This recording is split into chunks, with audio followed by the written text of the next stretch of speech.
I threw away my husband's art collection because it was fake and looked childish. Now it feels like I threw away our future because he refuses to speak to me. My husband considers himself an art connoisseur, but he's not.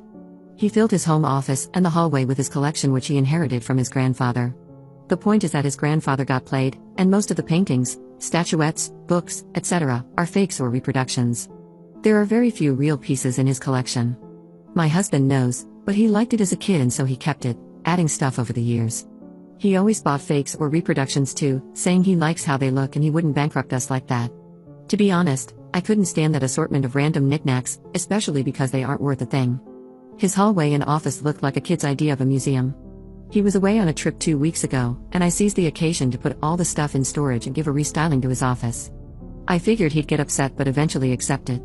When he came back, he got silent. I reassured him I didn't throw any of his knickknacks, just put them in storage, and that I liked his room much better now, and his grandmother should have done the same for his grandfather. He said that the rest of the house is already in my style and he accepted it, but the office and hallway were his space. I reassured him he will like it better with time, but a week has passed and he looks depressed. He stopped spending time in his room, barely talks to me, and he even refuses intimacy. He acts indifferent and told me I can get rid of the few things I kept. I'm starting to think I overstepped. Did I make a mistake? I'm considering apologizing and getting his stuff back in his office. Update 1. I saw my story on TikTok and discovered it's been shared across Reddit, and many people commented. I read all the comments, and they got me thinking about our marriage and how it's starting to mirror that of my parents. My mother has always been very controlling with my father. She's what people would call a one-tone nag, always bitter and complaining about something, and this is the main reason I keep my distance from her. My father is a quiet man who avoids all conflict, and my husband is kinda like him. Now I am realizing I am becoming exactly like my mother. I admit I didn't outright throw away my husband's stuff because a part of me knew that if I did, it would have caused damage that couldn't be repaired. But I still do many little things that my mother would do, like swapping the clothes he picks in the morning with ones I think look better or suggesting what he should post on social media or use as a profile picture on WhatsApp. I don't want to end up like her, so I went to my husband, gave him a massive apology, and told him I would really like to get back his collection and restore his office and hallway to how they were before. I also apologized for going behind his back and treating his safe space the way I did. I also offered to let him display some pieces in our bedroom and living room, and the next time he spots something he would like to add to his collection, I am paying for it. He accepted my apology and forgave me, and we spent the afternoon getting his stuff back in place. Later at night, I had a long conversation with my husband and asked him how he really feels about my behaviors. He said he's mostly fine with them, but sometimes I can be too intense. I asked him to elaborate, and he admitted that sometimes I can be suffocating. He said sometimes I do this even when we are sleeping, such as when I spread my leg on him and weigh down on him to keep him from moving. I admit I teared up listening to all this, and although he assured me he's not even thinking about leaving me, I don't want to make him miserable like my father is. I asked if I should go to therapy to try to mitigate my behavior. He said he would support me if I did, so now I am shopping for therapists. He also said he would be open to marriage counseling if I wanted to, and I am considering it. Hopefully, our relationship is not too damaged, and I can try to be a more patient and understanding partner like he's with me. My sister took a massive dump all over my wedding plans by announcing her wedding to be 1 month after mine. She promised she wouldn't do me dirty, but she did. I, 24F, am planning my wedding with my partner of almost 6 years. We got engaged at the end of November 2023, and we set our wedding date for September 2024. Before diving into the current situation, I want to provide a little context. Growing up, it was always abundantly clear that my sister, 20F, was the family favorite. She was given special privileges and was spoken of more highly than me. For this reason, we didn't get along during our childhood and most of our teenage years. After attending therapy as an adult, I came to understand that I couldn't hold my parents' treatment towards her against her because she was a child, and the only people to blame are my parents. After working through that, she and I became really close. For the past few years, we have been inseparable. She's my best friend, and I am hers. I asked her to be my maid of honor, and she was so excited. She started dating her current boyfriend, 21M, in late October of 2023. Of course, he just so happens to be everything my family has ever dreamed of in a son-in-law, the exact opposite of my partner. For the past 6 months they have been together. My sister's partner is all my family talks about, even at my bridal appointments. Right after my engagement, my sister said that when she found out about my upcoming engagement, she made it clear to her boyfriend that this year was about me, so she didn't want him to bring up anything marriage-related until after my wedding. She said she wanted this to be my year. I've dreamed of this wedding my entire life, and maybe it's selfish to say, but I just wanted this one thing to actually be about me. This leads us to the current situation. Last night, My sister and her boyfriend of 6 months FaceTimed me together and told me that they decided to get married. They said that he would go to ask my parents either today or tomorrow for permission, and then he would immediately go buy a ring. They then said that they want me to help plan the official proposal, which will happen in 2 to 3 weeks, with the wedding set for November 2024. I told them that I needed time to process, and I ended the FaceTime. An hour later, my sister called me to talk about it, and I was sobbing. I explained to her how badly it hurt me that she, of all people, would do this after she promised that she would let this be my year. I explained to her that I want to be happy for her, but I am grieving the loss of my special day because the second our family hears about their engagement, it will be as if I and my wedding don't exist. She cried while I explained myself and then said, "Don't worry about it, just don't worry about it, I have to go," and hung up the phone. I haven't heard from her since. Right now, I feel like I have lost my wedding and my best friend. I am the villain in her story for ruining her moment, and she is the villain in my story for taking this milestone from me even after she promised she wouldn't. Where do we go from here? Update 1. Thank you all for the advice in the comments on my original post. I'm sorry for taking so long to post an update for you. By the way, my sister is not pregnant. I spoke with my sister last Tuesday, and it was not a very positive conversation. I was still extremely hurt, and she was angry with me for ruining her excitement. I ended that conversation by telling her that at the end of the day, she would have to make her choice on whether they would go through with this engagement and wedding or wait until after my wedding based on what felt most right to her. She left me on red, and I didn't reach back out because I felt like the ball was in her court. Last night, she reached out to me and apologized for hurting my feelings. She said that she doesn't want things to be bad between us over this. She then started asking me more questions about how I felt. After some more explanation, I asked her if she had talked to her boyfriend about our phone call. She said that she did, and when I asked how it went, she said that he told her she needed to reach out to me and try to make things right. She said it took her a while to reach out because she was still trying to process her emotions, but ultimately, she knew he was right. I asked her what they decided to do, and she said that after several days of talking it over, they have decided to postpone the proposal until after my wedding in September. She said that their new plan is to get engaged soon after my wedding and plan their wedding for early 2025. They have not said anything to our family about the engagement, and my family has been blissfully unaware of the state of my sister's relationship with me. I guess you could say that this is the best case scenario for this situation. There is still quite a bit of tension between my sister and me, but hopefully, that will get better with time. Commenter. Your sister may not be pregnant, but I question the idea of discussing proposals and marriage after only 6 months. I would recommend that you speak to her about the insanity of that choice, but given the situation as it is, it's probably best not to add any fuel to a still smoldering fire. My parents have been encouraging her to do this since they hit the 1-month mark in their relationship. I wholeheartedly believe that my parents are more interested in getting him into the family, as he's their dream son, rather than looking out for her best interest. Because of this, a couple of months ago, I sat her down and had a hard conversation. She was upset with me for a couple of days, but I told her that I could not live with myself if I didn't at least give her another perspective on this relationship. She lives with our parents, so she is hearing their perspective every day. I explained issues that can come up with someone that you don't fully know yet, and I told her that at the end of the day, I wanted to protect her from ending up in a situation that I have been in the past. I tried to explain to her that some things you only learn about a person in time. Right now, you're in the honeymoon phase of the relationship, and that's not an accurate representation of what the relationship will be. People are usually on their best behavior at the beginning, and then over time, as they become more comfortable and the novelty starts wearing off, things can change. I finished the conversation by saying that if he really loves you and has all the best intentions with you, he will still be here a year from now. A good man will not walk away from you because you want to date for 1 year before getting engaged or married. I guess she didn't take what I said to heart and decided to take her chances. I took care of my stepdaughter like my own after her mom tossed her aside because of her special needs, so now she calls me mom, and bio mommy is furious she's been tossed away. Okay, so I, 34F, married the man of my dreams, 44M, last month, and he has a 16-year-old daughter from his prior marriage. I've been in her life, and she's been in mine for 4 years, and I've done my best to be there for her as a friend and trustworthy adult. She's a really, really great kid. I felt closer to her than I did to any of my sisters, and I could see she looked up to me and trusted me. One more important thing, she's on the spectrum, and I swear that's relevant. My husband and I went on our honeymoon for 2 weeks, and then we came back on Friday. My stepdaughter came up to me and asked if we could talk. She told me no one had ever been as considerate as I was in learning how to make foods in the exact way she liked them, or as patient with her poor emotional regulation. Her words, "I think she's doing great." She told me I overall was her favorite person in her life, so she asked if it was okay to call me mom.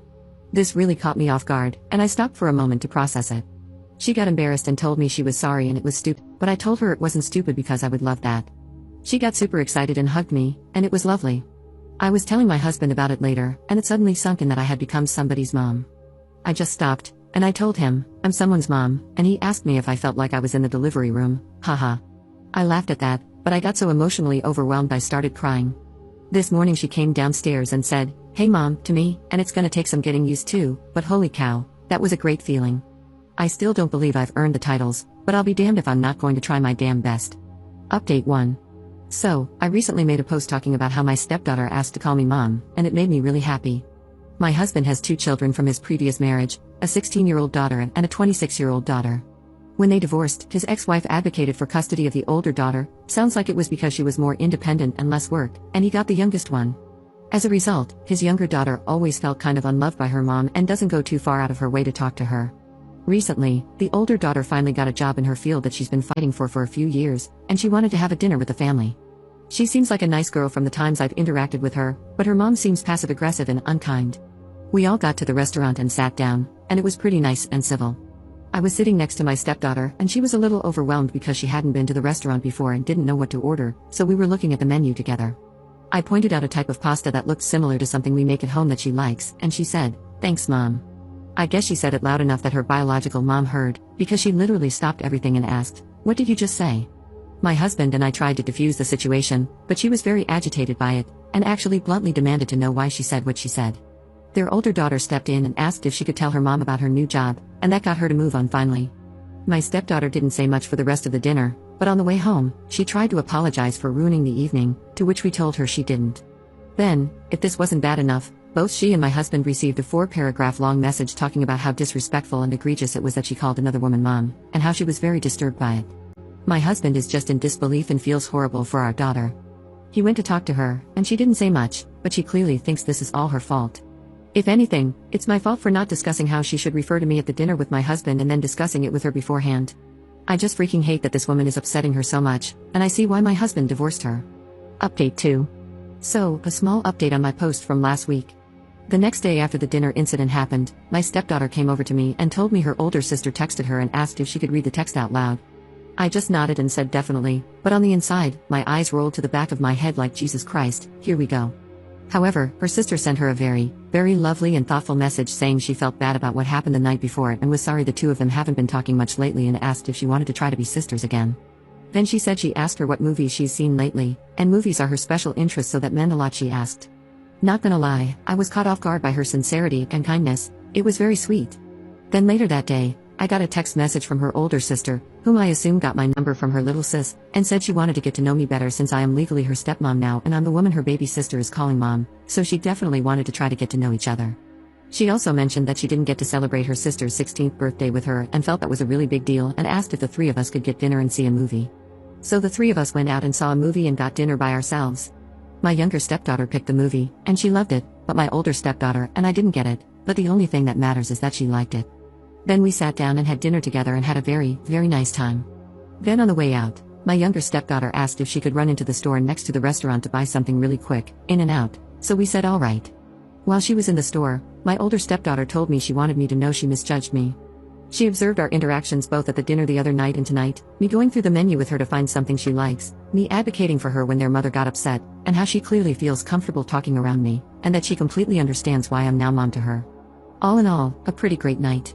After I got home, I saw she sent me a text related to something we talked about, so looks like we're gonna be talking now. Still got some stuff to work out with her biological mom, but we'll take this as a victory. Anyway, yeah, I just figured I'd share something positive since there's a lot of negativity on Reddit and with my current situation, so I figured I'd share a positive update. Update 3. Tonight, my husband was sleeping, and I was scrolling through Netflix for something to watch as I fell asleep, but then my phone started buzzing from an unknown number. I picked up, and lo and behold, it was my husband's ex-wife. She was very clearly drunk, so the first thing I did was put her on speaker and grab my husband's phone to record it. She said a bunch of rambly nonsense, but among it, she said I don't deserve to be called mom, I don't know my stepdaughter or love her like she does, and that I was a WHRE who was able to lure my husband in with my body since I'm 10 years younger than she is. I didn't really engage and was just like, oh, alright, that's interesting, the whole time, but then she said she deserves full custody of her and was going to get it. This was a little worrying, but my husband has a really good lawyer who's been taking care of it, and I assume that phone call did her no favors.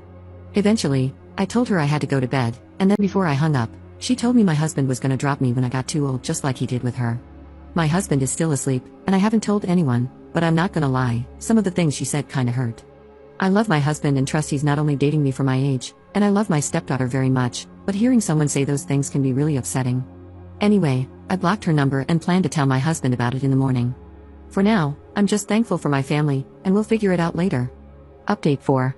To make a long story short, she found out we recorded the conversation, and that seemed to scare her off a bit. Things have been quiet, so that's good. However, my stepdaughter found out that her bio mom is still really upset that she called me mom, and she disclosed something to me. She said she intentionally called me mom within earshot of her biological mom, because she has some hurt feelings about her mom more or less dropping her and wanted to essentially rub it in her face that someone else picked up the role she left. She obviously feels really bad about this and didn't realize it was spiraling into something so big. She told me she was so very sorry for doing that. If I'm being honest, I had a feeling that was the case because that doesn't really just happen, but it was good to hear it directly from her. Edit. So, something happened. Tonight I got a call from her, and I immediately grabbed my husband's phone again to record. However, she seemed a bit more modest and asked if we could talk and said she hoped it was okay she was calling me. Again, I tried to say as little as possible, but she told me she was sorry she reacted like that and called me names, and she also said she wanted to be on good terms. I had no idea what to say, so I just kind of brought the conversation to a halt and then told her I had to go. I don't know what to think of that. Obviously my guard is up because it was such a random and bizarre turn of events, and if the timing was different, I might be less cynical. That being said, part of me is wondering if maybe she's actually trying to make nice. I told my husband, and he's equally as surprised, but we're gonna sleep on it and figure out what to do tomorrow. Not gonna lie, I'm not interested in having a relationship with her. Maybe later on down the road, if she shows significant improvement in behavior and self-control, we could talk then. However, right now, I just really don't care because the things she's said, done, and caused have cost so much emotional bandwidth, stress, and tears. So yeah, that kinda just fell into our laps. My wife and her family blew up at me because I refused to let them name our son after her late brother. He was a loser who ruined the lives of everyone around him. Trigger warning: child abandonment, verbal abuse, mentions of abuse and addiction, infidelity. My wife, 26F, and I, 28M, have been together for 10 years, and married for 4 of those. My wife is pregnant with our first child, a boy, and she is due in early July. Now onto the issue that has arisen. My wife wants to name our son after her brother, who passed away a little over a year ago. Her brother, whom we'll call T, was her only sibling, and they were very close growing up, as they were only 2 years apart. However, her brother was not the most pleasant person. He was a substance addict starting from age 14 to 15, he stole from everyone around him including myself and my wife, he was abusive to all of his partners and his child, and he served several years behind bars. He was also abusive to my wife and her parents. He had a stay-away order from our home because he broke in while we were away and stole our TV, my wife's jewelry box, and one of my GNS. T passed away last year in April from a substance overdose, and it deeply affected my wife. It was her first major loss she has suffered, and she still attends therapy to help cope. When we found out we were having a boy, she immediately wanted the name to be T's name. I heavily disagreed, and I have offered many replacements, other family names like her father or grandfather's, but she will not budge. She wants our son to have the exact same name as her brother, first and middle. She has even gone as far as to say that if we name him something else, she will have it changed, or only call him by T. My final straw was when my wife ordered a blanket with T's name sewn into it for our son. I blew up and told her I was not naming our child after a substance addict who took advantage of everyone around him. My wife blew up at me, she screamed at me to leave, threatened to call the police if I didn't, and called me a piece of crap for talking about her late brother like he was trash. I did leave. I told her I would attempt to speak to her again about this once we had both calmed down, and I apologized for speaking about T in a negative way. I'm getting calls nonstop from her family, calling me names for speaking about T and not wanting to honor him by naming our son after him. My family is on my side, her family is on her side, and my friends are split on the matter. So, am I a massive jerk for not wanting this name for our child? Update 1. Hello, internet humans. Not sure if any of you remember my first post a few months back, but I just logged on and saw I had a few messages, so I figured I would post an update. So, if you recall from my first post, my wife and I were expecting a baby boy in early July, and our conflict was occurring over my wife wanting to name our son after her late brother. We got into a huge fight, some names were called, and threats were made, which led me to this subreddit to ask for advice and opinions from internet strangers. Well, a week after the post, I sat down with my wife, and we had a very long and difficult conversation. She broke down and admitted she was struggling more than she let on with the loss of her brother, and she told me she felt uncomfortable talking to me about it due to my feelings towards him and how he lived his life. I was devastated, to say the least. I have never felt like such a horrible partner. I was selfish, I failed to see him as anything more than his mistakes, and I failed to support my wife through his passing. It was a long talk with lots of tears, and we both agreed to be more open in the future and less judgmental. We started attending therapy together less than 2 weeks after that, and we have been going ever since once a week. It was rough at first, but it has helped tremendously in dealing with the bumps in the road of marriage. As for our son, we came to an agreement on a name after lots of long discussions, a first name we both adored and her brother's middle name, just spelled differently. It was a good compromise for both of us, and it was my son's own name that no one before him had carried. We were both happy. Then, on July 3, 2022, my wife delivered a beautiful, healthy baby girl. To say that we were shocked would be an understatement. My daughter came home the next day, and since then I have still been in awe of how we created something so perfect. We didn't figure out a name until she was a week old, but I am happy to share that Eleanor Shea is what we came up with. We are still adjusting to life with an infant, but so far it has been nothing short of amazing. Thank you for your past advice, internet friends and strangers. Update 2. Op posting in r/infidelity 1 year after the last update. I'm just here to vent my frustrations and scream into the void about my current situation. I can't talk to anyone in my personal life about this. My wife is cheating on me, she has been for the past 2 months. I just don't understand. I don't even know where to start to begin to understand. We have a beautiful home, stable careers, we're not financially struggling, no substance abuse, and we attend therapy together. Our daughter is healthy, perfect. Our 6-year wedding anniversary is 3 months from tomorrow. We've been together for 11 years. I have spent the last 2 days examining everything about us under a microscope, trying to find when it went wrong. Where did I go wrong? When did she become unhappy? When did this life, our life, become unsatisfactory for her? For her to step outside of our marriage with some random guy she met on Facebook? For her to throw our family away? I just don't understand. I found out on Monday, completely by chance. My daughter's tablet was out of charge, so I grabbed my wife's iPad so she could watch her nighttime videos and go to sleep. My wife isn't home right now, she's on a trip and won't be back for another 4 days. I keep hearing message notifications dinging on her iPad while my daughter has it, so I took it to turn it on silent, only to see a man's name I didn't recognize with a little winky face next to it. I went through everything. They've done it all, met up, spent the night together, went on dates, they even have a romantic cruise plan for next month. The same cruise she told me was a bachelorette trip with one of her friends. All of these outings that I encouraged. She told me they were with friends, and I encouraged her. I was so proud she was getting out there and becoming more social, since she expressed motherhood made her feel like a recluse. And after digging a little deeper, all of these new friends she's been out with don't even exist. All lies. They are characters she's created to continue her relationship with this man. I feel like a complete and total idiot. I never second-guessed a lie she fed me. I gave her my 100% trust. We've been doing couples therapy for a year, we communicate, we go on dates, we give each other gifts, our bedroom life was great. I never, not even for a second, would have suspected this. I don't know how to confront her with this. I don't want this. I don't want to split up our home.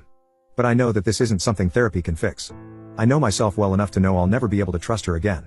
Do I just let go? Let her go be with this man who clearly makes her happier than I can? My entire existence is intertwined with her. How do I even begin to untangle that and separate? I have 4 more days to sit and overthink this. I genuinely don't know what to do. Update 3. I posted here almost a month ago, venting my frustrations about discovering my wife's affair, and I received a magnitude of comments and messages filled with advice and kind words. For that, I thank everyone who took the time to comment or write to me, and I'm sorry for anyone who related to my situation. I'm here with somewhat of an update, but mostly more venting. My life is upside down, and it feels good to get it all out somewhere. After making my post, I took the advice of everyone and gathered up all evidence and contacted lawyers in my area. I found a really great one and went ahead and started on divorce papers before my wife got home. I also got tested for any STIs and told my parents and best friend about the situation. I took my daughter to my parents so I could have the alone time to mentally prepare myself to face my wife with this discovery. I rage cleaned a lot and cried a lot those last 2 days before she got back. I packed some of her stuff, but then unpacked it and cried more. I had planned to lay out all the screenshots along with divorce papers on our dining room table and just sit and wait for her, but I didn't get the chance to do that. She was supposed to get home later in the afternoon on Sunday, but she ended up getting back around 6:30 that morning. She didn't call or text in hopes of surprising me. I was up drinking coffee, and, you guessed it, crying, when she walked into the house. I didn't greet her, I just went and got the folders of evidence and divorce papers and gave them to her. I don't remember anything she said that day, but I just said I knew, I wanted a divorce, and I would keep the house as it was in my name solely. It hurt a lot. I wanted to hug her, but also scream at her. There were lots of tears from her and lots of yelling at me. I didn't say anything. I told her we could discuss it at length with lawyers present once she accepted the situation and calmed down. I think someone called it gray wall in the comments of my last post. Not entirely sure, but I tried my best to do that and not show emotion or argue with her. It was really hard, the hardest thing I hope I'll ever have to do. She betrayed me, but I still felt awful making her cry. She left that day with some clothes and personal belongings and went to her parents' place, and my parents and best friend came to stay with me and my daughter. I had my lawyer arrange a meeting between us to discuss custody, belongings, money, and everything else that following Tuesday. Well, Monday I got a call from my clinic to come in to review results of STI tests, and as it turns out, her parting gift to me is highest vow too. I cannot describe in words how angry, sad, and shattered I am. I'm still accepting it, I don't think I have yet, but I'm working on it. I know it's common, very common, and it's not going to unalive me, but it doesn't make it blow any less. I joined a support group on Facebook, those people are great. Going into Tuesday with that knowledge was awful. I felt so much shame bringing that up in front of not only her but both of our lawyers. I knew if I tried to discuss it with her privately, it wouldn't go well, not with the amount of anger and sadness I had in my system. She never apologized, she was a different person that day. I felt like I was looking into the eyes of a complete stranger, no emotion whatsoever. Divorce-wise, everything is cut and dry. We separated finances, the house is mine, we are just waiting the 90 days for it to finalize. There were no objections on her end but one, she wants to terminate her parental rights over our daughter. She doesn't want her anymore. Our daughter, our baby. I was f-king blindsided. I'm still blindsided. My daughter is 1, but she loves her mama.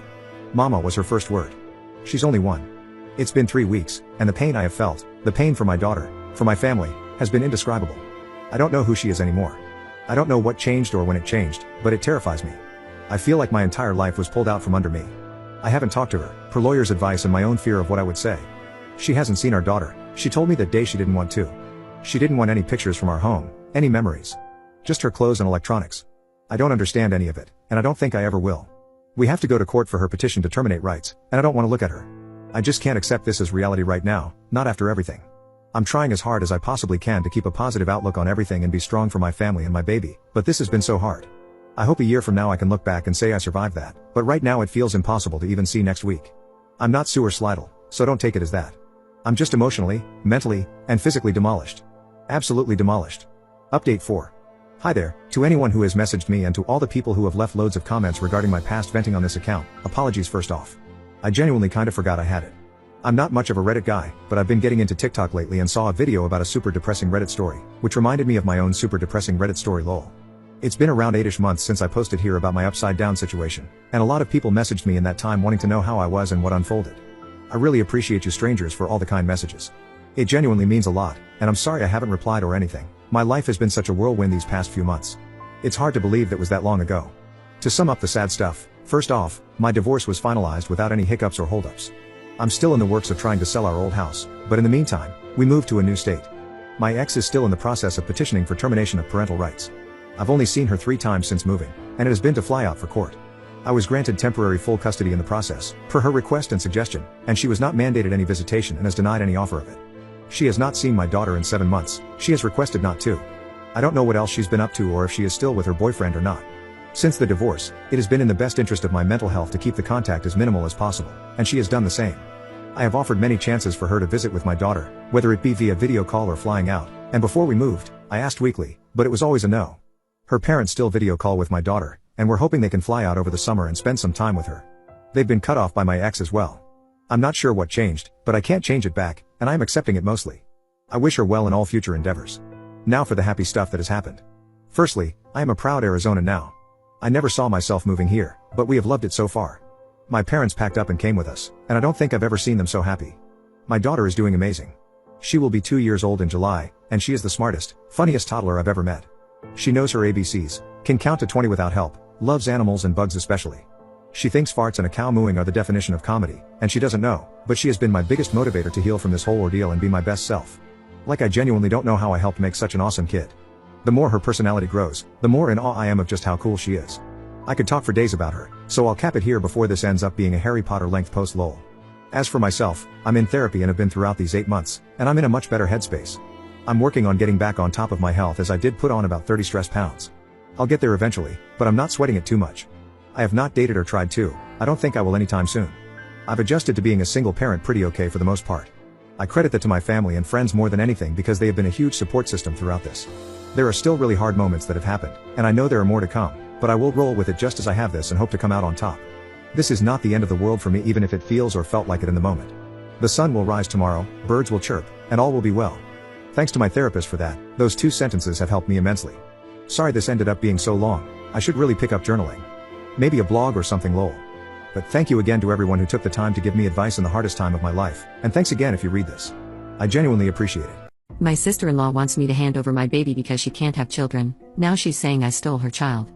I, 36F, have been married to my husband for over 10 years, and he has a sister, let's call her Sophia.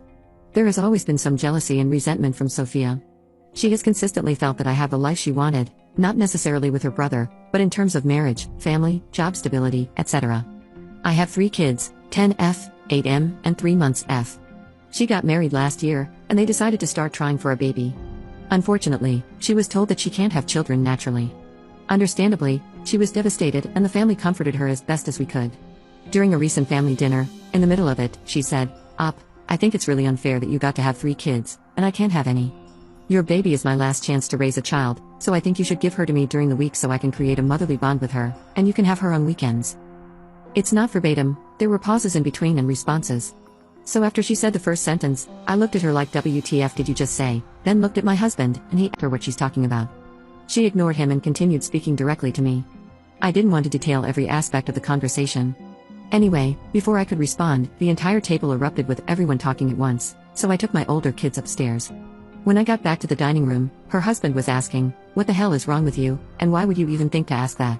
She was trying to justify herself when I asked them to leave.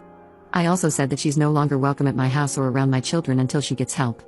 She started screaming that I don't deserve my life or my children and that I stole her baby from her. Her husband and my mother-in-law kept apologizing and dragged her out of the house, still crying and screaming.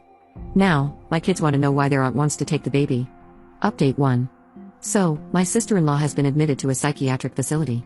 In the comments of my previous post, I mentioned that her husband was seeking counseling for them to deal with infertility prior to this incident. After the incident, he sought out a psychiatrist rather than a counselor, and they had their first session last week.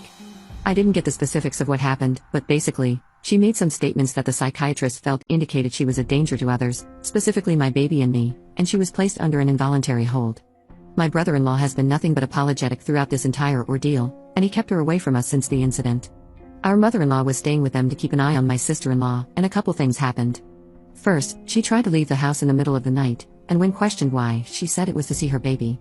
Then, my brother-in-law found her researching how to induce lactation, and she said it was to make sure she could feed the baby properly when I come to my senses and give her up. I'm grateful for all the advice that was offered on my last post, as some of it was really helpful. We won't be moving, as it's not feasible for us at the moment, but we have taken extra steps with security both at home and at the kids' school and daycare.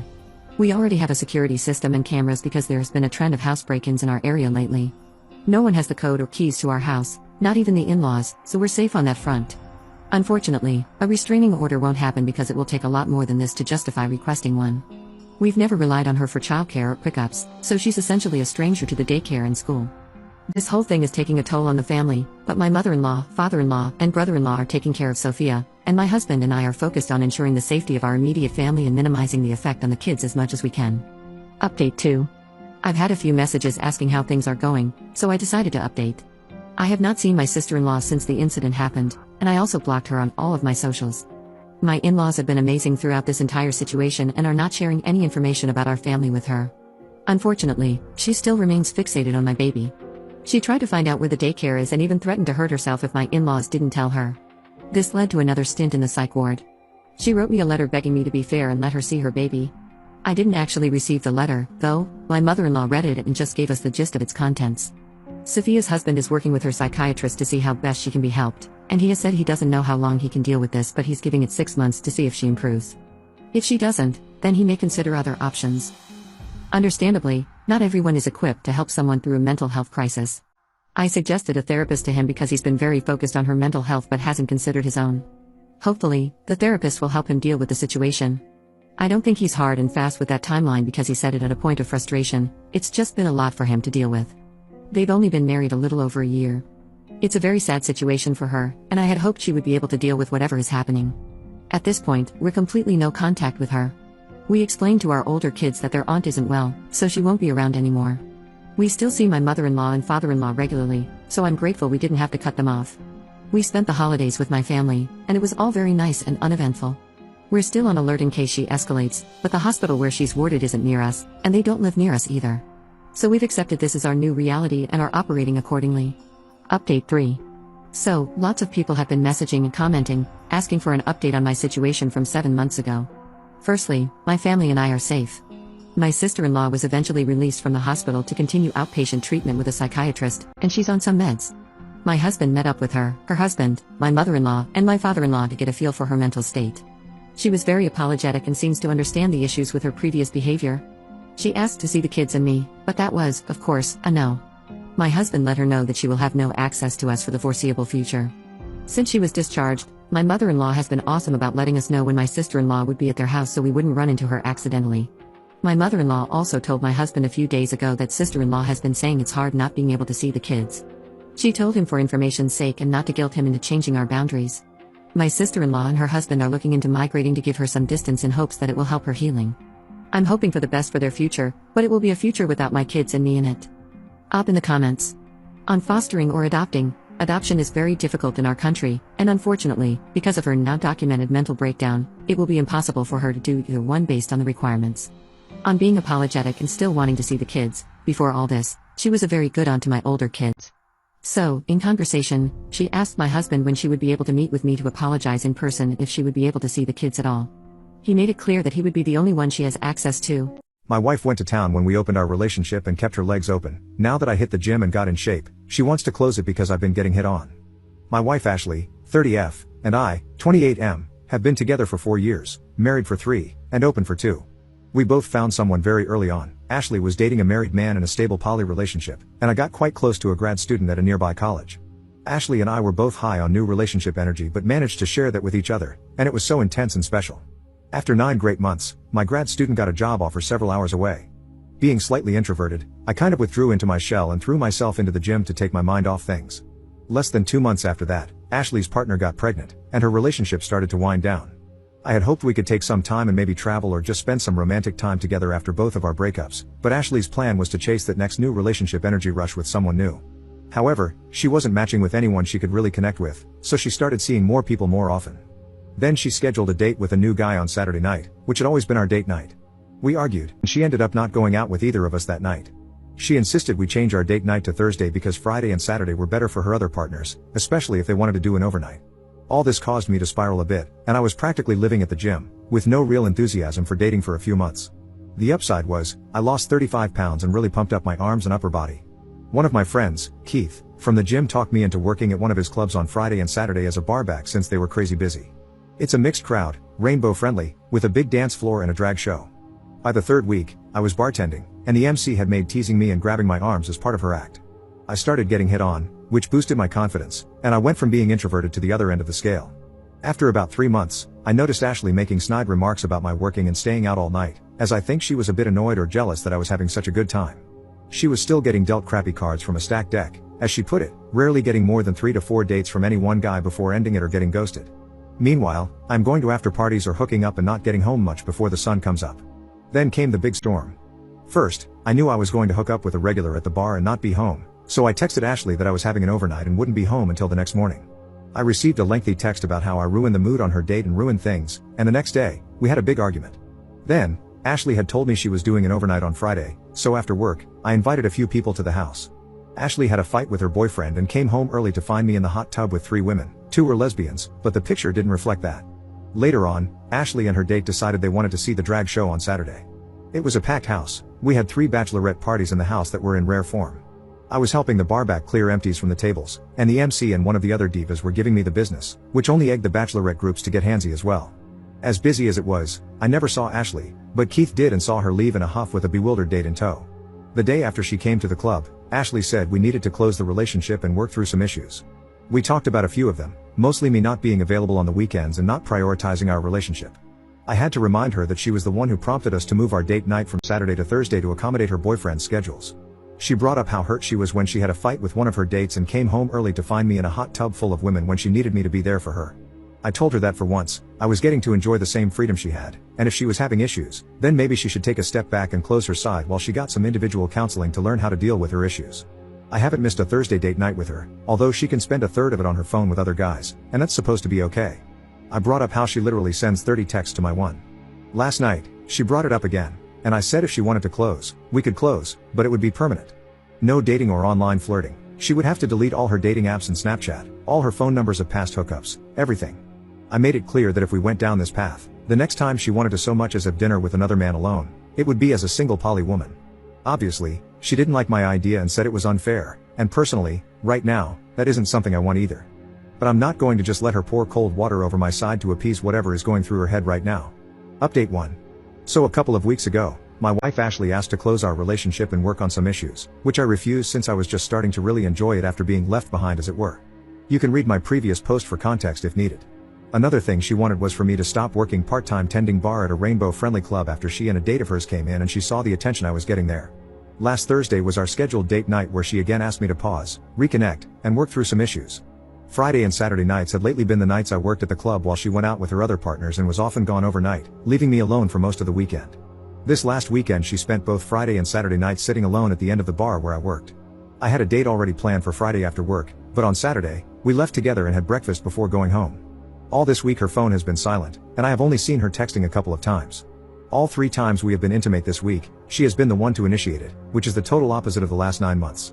We had a long talk, and she wants to make Saturday our official date night again, in addition to keeping Thursday night as well. She said she had pulled all her dating profiles down and deleted Snapchat, basically closing her side of the relationship down. Her only ask has been for me to not work Saturdays so we could spend the entire day together. I told her I could do that, but I needed to give Keith time to find a replacement for me at the club. We are spending this afternoon with her family and lunch tomorrow with mine for Thanksgiving. Ashley has a new individual therapist she will start seeing next week and wants an extra session with our couples counselor for the next couple of months. She hopes, but hasn't pressed, that I will close my side as well, but I haven't made up my mind yet. I guess I will wait and see for now. Update 2. So, we started going to couples therapy every other week, and in the weeks in between, she was seeing her personal therapist. I was able to get her to understand and take the blame for how I suffered, and we worked through a lot of our issues. Our therapist had us work on what we each wanted going forward and devised a plan to manage our expectations. Some of the rules were made to manage new relationship energy and respect each other. These were not boundaries that could be pushed but rules that had serious consequences, either close permanently or separate pending divorce proceedings. Thursday and Saturday were our date nights, no phone calls or texts with other partners. On nights we were home together, there would be no texts after 7 p.m. Each of us was allowed 2 dates per week with other partners. No phones are allowed in the bedroom, and no hosting partners at our house. All partners will be informed of these rules and expected to honor them. We spent about 6 weeks rebuilding our relationship and trust. I had one person I was seeing, but she was still closed for the most part. A month ago, in one of our sessions, she asked if I was comfortable with her seeing people again, and I said I was okay as long as she followed what we had talked about. She started talking to this guy, I'll call him Fred, and they went out a couple of times and smashed on the second date, no overnights yet, and they have both been good about texting per our agreements. Last week, Ashley said a friend of hers was going to be in town on Saturday, and she wanted to have dinner with him. I asked if that was how she wanted to spend date night, and she said just this once. She said he was just a friend and was only in town for the day, so I said sure, why not? Fast forward to Saturday, she is getting ready, getting dressed up really nice for just a friend. She came out of the bedroom, and I got up and grabbed my jacket and keys, and asked if she was ready to go. She asked what I was doing, and I said we're going to have dinner with your friend tonight, right? She said that wasn't exactly the plan. I apologized and said that's what I thought she meant about having dinner with him on our date night, and suggested she text him and tell him it would be 3 for dinner. After more discussion, she did send him a text that she would be unable to make it for dinner. We ended up getting a pizza delivered and talking most of the night. Sunday morning, we slept in, and she woke up like nothing had happened and rolled over on top of me. This week the subject hasn't come up, and she has been pretty loving. Monday, we have couples therapy where I'm sure one of us is going to bring it up. Hopefully, it's just a small bump in the road as we have been better together than we have been in a long time. This Saturday, we are celebrating my promotion, and I am surprising her with a trip overseas. Update 3. I had high hopes, but I have to admit most of you were right. Things were looking up, and we, at least I, were happy, and things looked like we had moved past all the drama. But her lies kept piling up, even telling little lies that didn't mean anything. Last Sunday, Ashley said she was going shopping with her mom and would be home around 5 p.m. About 30 minutes after she left, I heard her watch dinging away in the bedroom. She had left it on the charger by the bed. I called her to tell her she had left her watch and to pick up bread for dinner on her way home, but she didn't pick up, which isn't unusual when she is driving. So I called her mom, and when I told her to tell my wife when she got there, she seemed surprised. I chatted with her for a while and discovered they had no shopping plans. Now I checked the text messages that had been coming in on her watch. The one that stood out was from a guy named Alan, whom I didn't know, saying he was running an errand and was going to be a little late. I was composing a lengthy text message when Ashley called me back. She said her mom had forgotten about the shopping trip. I stopped her and said since Alan was running late, she should come back home so we could talk. There were a few seconds of silence before she said she would be right there. When she got home, I told her I had had it with all the lies and gaslighting. I told her to pack an overnight bag and to just spend the night with Alan as I needed some space to process what I needed to do next. She apologized for lying and said we needed to talk this out now and not let it fester and get any worse. I told her I was going for a ride to clear my head, but it would be better if she wasn't here when I got back. I was gone for a couple of hours, during which she sent several texts. When I got home, she was still there, so I packed a bag and left again without saying much. I got a hotel room and muted my phone. Monday morning, I got to work early and made some calls. I was able to see an attorney that afternoon to discuss options for a divorce, and I gave him the go-ahead to get started on the paperwork and have her served. I sent Ashley a text asking her to come home straight after work because we needed to have a serious conversation. I was direct and told her I had seen an attorney and started divorce proceedings, that I was done with the lies, and felt this was my only option. She didn't take it well, and all week has been hot and cold, playing every card she is trying to get me to change my mind. I cancelled our couples therapy session Wednesday night, useless at this point. Thursday morning, she was served, and the reality set in, and she cried all night. I called Keith and asked him if he had an open spot on Saturday night at the bar and told him what had happened. He was sorry to hear about my marriage but excited to have me working on Saturday nights again. They made a big deal Friday night at the club about it, and I was touched by all the support and love from my bar family. I told Ashley I would help her find an apartment and get her moved ASAP. I talked to my landlord, and he is willing to let me make an offer on the house we have been renting. I want the divorce to be as amicable as possible, but I don't want her in my life anymore. There will be times when our friends bring us into contact, and I don't want it to be weird, but I want to keep her at arm's length. I should have thrown in the towel months ago, and I'm just glad to finally be out from underneath this smothering relationship. It's like 100 doors have been opened up before me for the first time. I bought an RV to travel and chase my dreams, but my husband never wants to ride with me. Turns out it's because he's chasing his ex and wants to ride her instead. For a bit of background, I've been writing romance novels since college, and I've been a relatively successful author and have made a living selling my novels ever since. I don't make a lot of money, but I do bring home around $40,000 a year in book sales. This allows me to stay at home during the day to write, also make crafts to sell in my Etsy shop. A few years after college, I met Tim, and we instantly hit it off. We dated for 3 years before tying the knot, and we bought a house shortly after. Tim makes his living off his investments and stocks, however, we keep our finances separate. This is because Tim inherited a vast amount of money from his family, and before we married, I signed a prenuptial agreement to ease his mind. We both contribute an equal share to the joint bank account for bills, and then we use the remainder of our money for ourselves. About a year ago, I landed a contract to write part of a romance series. The contract was huge, and the payout was over $120,000 for a few months' work. I contributed my share to the joint account and then put the rest of the money into the bank so I could buy an RV. I have always wanted an RV because I love to travel, and nothing would make me happier than being able to write while on the road. Tim is often away on business for days at a time, so the RV would give me an opportunity to get out of the house while he is away. After 6 months of deciding, I chose a lightly used RV and purchased it from the owners for a great price. When Tim found out I purchased the RV, he was excited. He has a travel trailer, but it's not the same as an all-in-one RV. He loves RVs, and he wanted to immediately take it out for a trip across the state.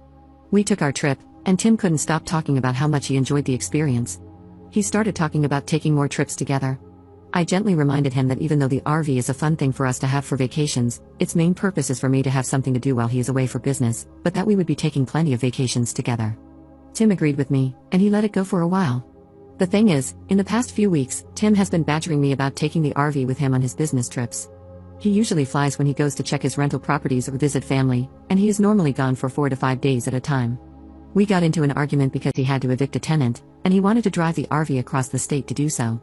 I asked him if I could come along, and Tim said he would prefer if I didn't. I then said that if I couldn't come with him, he couldn't take my RV. I suggested that he take his travel trailer instead, and he got mad and stormed out of the house. About an hour later, he started texting me like nothing had happened, and then he said he was taking the RV as if our previous conversation had never happened. I called him and tried to explain that he had just purchased a brand new pickup, and that if I didn't get to drive his new truck in his absence, why should he get to take my RV when I am not coming on the trip? Tim and I went back and forth, and eventually, he said I could come along if it meant that much to me. I agreed, and now I am regretting everything. I am sitting in the back of my own RV with a man who won't let me touch the wheel. It has been 3 days since this trip started, and all Tim has done is rant about how awesome the RV trip would be if I weren't with him. It has made me question everything in our marriage, from how we split our finances to how we argue and function together. This is the first time anything like this has ever happened, and I don't know what to do in this situation. He is still ranting as I type this, and he's never done that before either. Update 1. I promised I would update, but things got very hectic, and this is the first chance I have gotten. This whole situation makes me very emotional, so please forgive me if this post is not as coherent as I would like it to be. When I posted my first post, we were on the road in the RV, and my husband was giving me the cold shoulder while he complained about me from the driver's seat. You all had some great advice for me about what I should do, and I listened to a few people who suggested that he might be cheating on me. Tim had left his iPad in the back of the RV to charge while he drove. I'm not proud of this, but I was able to sneak his iPad into the bedroom while he was distracted by the road. He was logged into his email account, and I quickly skimmed over his inbox but didn't find anything suspicious. I then had the idea to check his sent folder and found out that he had been chatting up his ex from college. It made me sick to my stomach to read the messages, but luckily they had not yet been physical. Translated from ChatSpeak, the message he had sent his ex was basically, "I can't wait to get my hands on you." It's been years since I felt that mouth. I'm so excited. I was disgusted, but I tried to keep calm. We were on the road headed to another state, and we planned on stopping at his mother's house. I knew that if his messages were in the sent folder, that meant that he had deleted them. Tim was not planning on being caught and was trying to hide his tracks. He wanted my RV so that he could take his ex around the state and have fun without leaving a credit card trace. I took photos of the emails and sent them to myself in order to preserve the evidence. I then went back to the front of the RV and acted as if everything was fine. I apologized for how I had acted and suggested that we ask his mom to help us work through this. Tim said that he was sorry and that he accepted my apology. He said he was looking forward to using the RV in the future and that he was glad I had come to see reason.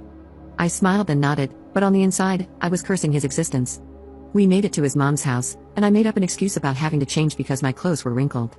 Tim went inside without me, and I started throwing all of his clothes and belongings into a trash bag. I then went inside the house, and Tim was sitting with his mom in the kitchen. He asked me what I was doing with the bag, and I told him that I was giving him his clothes so that I could leave. Tim then got angry and asked me what the hell I was doing, and his mom was simply confused. She asked me what was going on, and I told her, I'm not sure myself. I'm waiting for Tim to explain why he was planning to cheat on me with his ex. Tim's mom then started to cry and yell at Tim while he tried to calm her down. I know Reddit does not have a lot of love for religion, but Tim's mother is a fundamentalist. She had loved me from the moment Tim introduced me to her, and it would be an understatement to say that she was very upset with her son's actions. Tim never tried to apologize to me. Instead, he chased after his mother, saying he was sorry to her. This made her cry harder because she knew that he wasn't even trying to make amends with me, he was just apologizing to her. She hugged me and told me to just go home, and she would handle her son. I thanked her and took the RV keys from Tim. This ended up being a minor wrestling match, but eventually I got the keys and left. I drove home crying, but at least I got rid of my sorry excuse of an ex-husband. Tim called me the next day and begged me to come back to him. He said it was all a mistake, that he was sorry. I asked him why he didn't apologize at his mother's house, why he didn't say he was sorry when I was handing him his bag. I told him that he didn't care about cheating on me, that all he cared about was how bad it made him look to his family. He tried to explain himself, but I cut him off and hung up. I blocked him on all social media and haven't heard anything since. I have gotten a lawyer and have already started the divorce process. Update 2. Op responding to a comment in a different thread 7 years later. Goodness, I was not expecting to hear anything about my story on Reddit after so many years, but a friend linked me this post.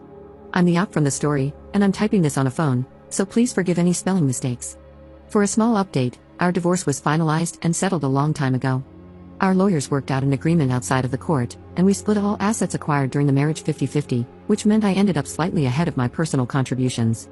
I didn't want the mental stress of having to fight my ex in court and simply wanted to be rid of him. And yes, I kept the RV after the divorce settlement. My mother-in-law and I stayed in touch until her passing last year. She was someone who loved God, and she never truly forgave her son for cheating on me. Her own husband, my father-in-law, had left her for another woman decades ago, and she had never moved past it. Seeing her son commit the same sin almost broke her, especially since I had fulfilled what she considered to be my wifely obligations. As for me, I'm happily single to this day and am still a writer. I had a traumatic birth delivering my son and told my husband I couldn't smash, so he delivered himself into a girl from work. Now 5 years later, CPS dropped off a kid at our house and said it's his. My 34F, life is falling apart, and it's all thanks to my husband, 36M. We had a perfect life, both of us worked in the jobs we loved, we have a beautiful daughter, 10F, and a healthy son, 5M. When I was pregnant with our son, we both almost unalived due to complications. So before the birth, and even afterwards, I didn't want to smash. I mean, why would I? I almost unalived, and my body was in pain for months afterward, even with strong medication. I thought my husband understood because he never pushed me to smash or even asked. I thought it was because he understood my pain, but apparently, he was just getting it from somewhere else. A few months ago, we were visited by Child Protective Services. I was terrified at first, frantically thinking of what we had done wrong with our children to prompt such a visit. But no, as it turns out, some woman I've never met before passed away in a car accident, leaving behind a daughter, 5F. My husband's name on the girl's birth certificate, and he was named in the woman's will as the father. I thought it was a mistake at first, until my husband told me the truth. As it turns out, while I was suffering during my pregnancy and dealing with the after-effects of a traumatic birth, my husband would go to a woman he knew at work and have an affair with her. He said this as if he had done me a favor. Well, as the CPS worker explained to us, my husband is her closest living relative who can care for her. The woman's family apparently wanted nothing to do with the poor little girl. When she asked us if we wanted to take her in, I said yes. Yes, I know this might be the true cause of all my issues, but my husband pawned that poor girl off to live with her single mother for 5 years. He doesn't get to pawn her away when she needs help. She's his responsibility, and now she's ours. I told him I'd help take care of the necessary visits for wellness checks and assist with whatever CPS wants us to do. All he had to do was explain everything to our children. The fact that I'm saying this tells you what he did. Yes, nothing. We had to clean out a room, buy new furniture, and even look for some toys. Since our children go to a private school, I picked up some extra work hours to afford her tuition. I was the one who had to tell our extended families about the big change because he didn't want to do so. I did almost all the heavy lifting. So, color me shocked when his daughter finally joined our family 2 weeks ago, and the first words out of our children's mouths were, "Who's that?" Yes, I was the one who had to inform our children's school, extended families, family doctors, and my workplace about my husband's affair and subsequent addition to our family, but he couldn't tell our children because he was too ashamed to face them. So, guess who was the one who had to explain that they have a sister now as I'm trying to settle the poor girl into her new home and room? And shocker, our children didn't take the news well, as it was happening right in front of them. My daughter was screaming while crying, causing my son and the little girl to cry. A situation that could have been avoided if my husband just did the one thing I asked of him and explained everything to them much sooner.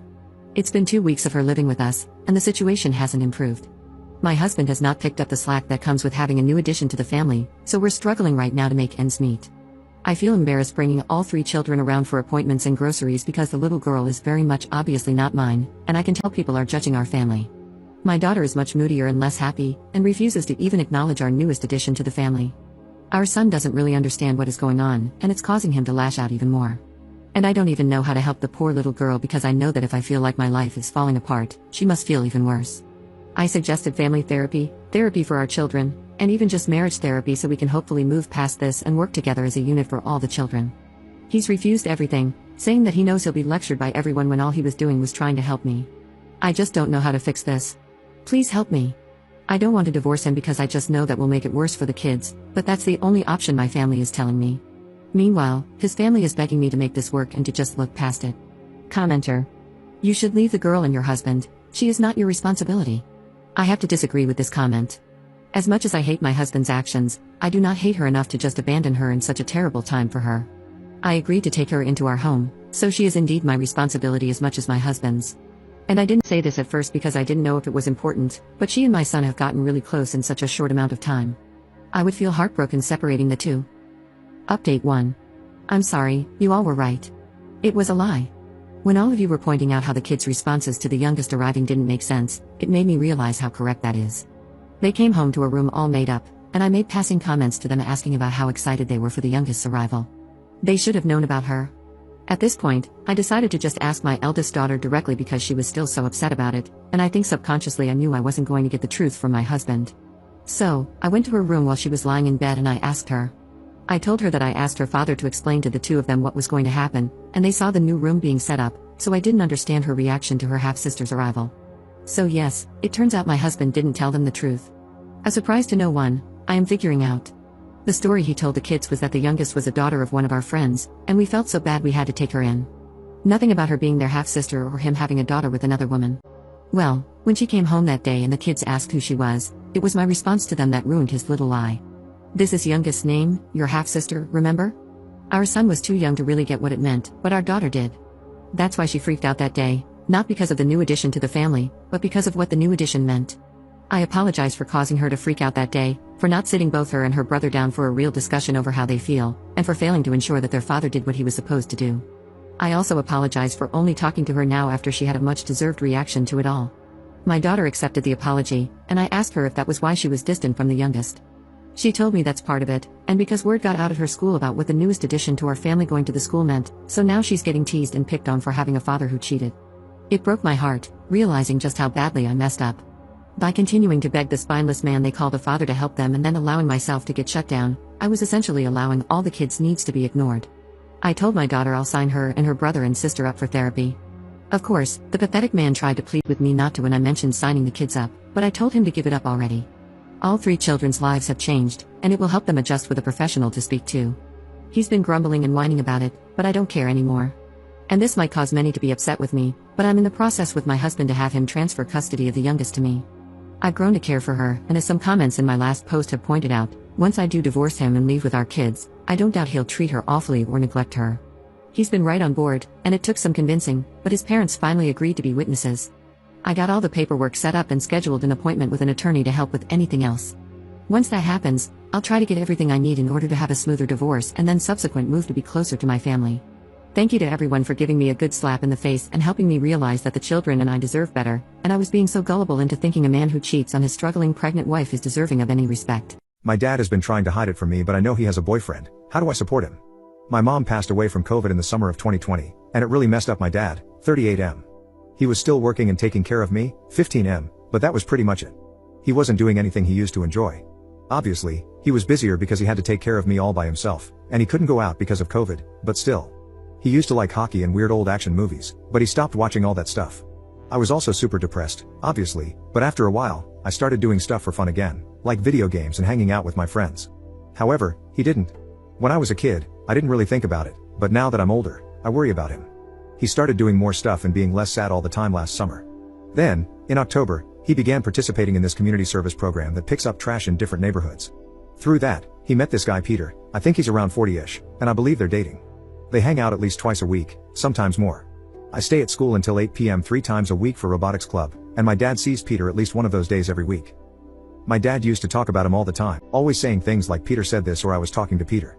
He doesn't mention him as much anymore, but they text a lot, and my dad is always smiling at his phone. He started dressing nicer, getting his hair cut more often, and such. There are other signs too, I just get a vibe from them. So I was like 90% sure they were dating, but I thought maybe my dad was just excited to have a friend again. He was probably lonely, I guess. But now it's Ramadan, and Peter, who isn't even Muslim, has stopped by a few times before sunrise to bring my dad food for suhoor. Friends don't cook for each other at stupid o'clock in the morning, they must be dating. I guess I technically still don't know they're dating, but like, they're definitely dating, lol. So now I wanna know how to get him to feel okay telling me. My dad never said anything about having attraction to guys before.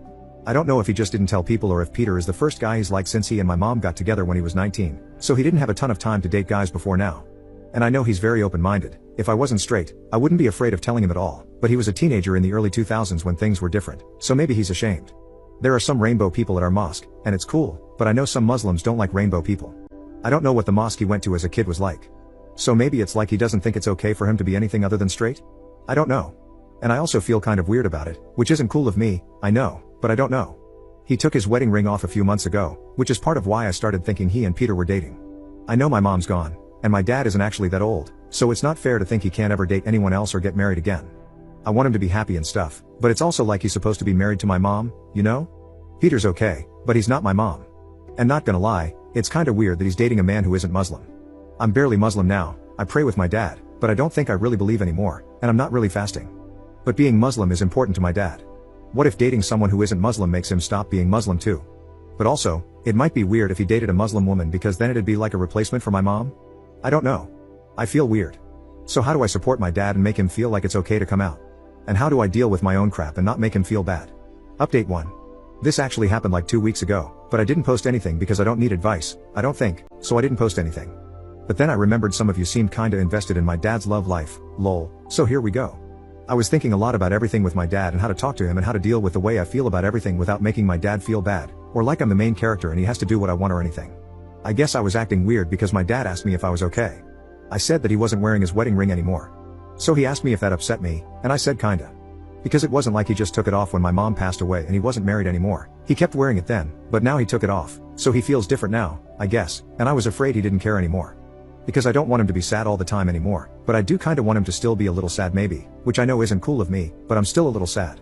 Then my dad got quiet for a while, and then he apologized that he'd made me feel like he didn't care about my mom anymore and that he'd been handling things badly since she passed. He said that he still loves my mom and everything but that he loved her differently now. He had been acting like it was the same, which was why he was sad all the time. But then he accepted that even though he still loved her and she was still his wife, it was different, and he felt better. But then looking at his wedding ring made him really upset. I don't know, he explained it really well, but I think it sounds dumb the way I wrote it. But it made sense when he said it because, like, she's still my mom, and I still love her, but obviously, she's not my mom the way she was when she was there all the time. Then he asked me if I wanted their wedding rings. He said he'd been holding onto my mom's for me when I got older, and he figured I was old enough now to be responsible with it and not lose it. So we got a chain for me to put them on, and I wear both their wedding rings around my neck now. Anyway, since we were talking about it, I wanted to say something about how my dad is dating Peter. I know some of you said that maybe they were just friends, but if you were in my house and you saw the way my dad talks about him, you would not think that. I haven't spent a lot of time with Peter or anything, but I have been around him and my dad together, and they are not just friends, lol. So I told my dad that I wouldn't be mad or upset if he dated someone else. It would be okay, he shouldn't be alone forever, and he said it meant a lot that I said that. Then I said that Peter seems pretty cool, and my dad got all awkward. Not in a you are so wrong way, but in an I'm embarrassed to talk about my boyfriend way, and it was funny for a bit. But then I felt kinda bad, lol. So I said Peter's old man sweaters aren't cool, but at least they're better than my dad's dumb polo shirts, which I said mostly to change the vibe but also because it's true. And my dad called me a brat, then hugged me and said I was a good kid, and we moved on. So we didn't really talk about it, I guess, but I know they're dating, and he knows I know they're dating, and I'm cool with it. And I still feel a little weird about my dad dating someone who isn't my mom, but I feel better about it. Not sure if anyone is reading this, but if you are, I hope you liked it, lol.